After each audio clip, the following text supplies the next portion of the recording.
Hi, my name is Lucy Truman. I'm the Managing Director of Truman Change, and today I'd like to talk to you about why change happens so slow. It's a question we often get asked.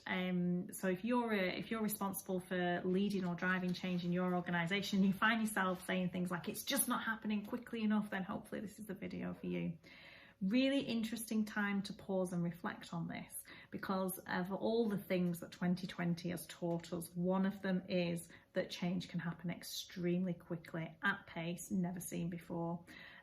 So I want to talk to you about the top 3 reasons where I think change is happening slow in organisations. So the things that I notice when people call me in for that problem. Number 1 is the change is not clear.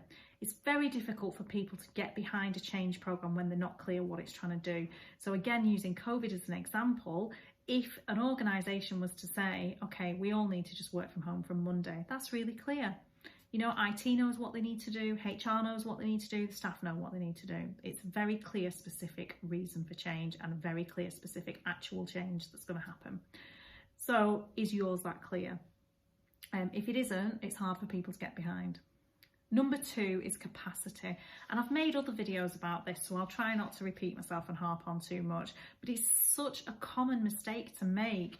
People often get number 1 right, they get the clear vision, but then they just think that all of these tasks will magically happen being done by people that have already got a pretty big day job to do anyway.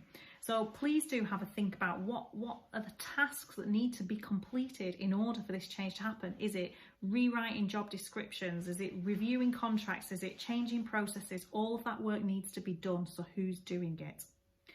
Reason number 3 is bureaucracy. Big massive lesson from COVID there, that when there was that urgency and that immediacy, the first thing that went out the window was having endless meetings and discussions and agenda items about it.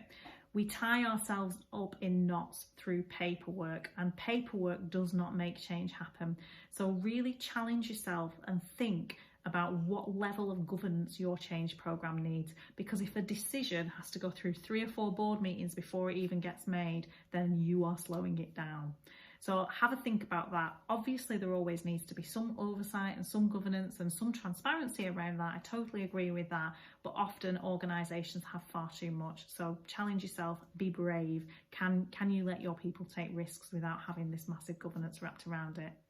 I hope that's been useful. Please do share your stories. If you've been part of a change programme that's petered away to nothing or stalled into nothingness, I'm sure all of us have experienced bad change at some point in our careers.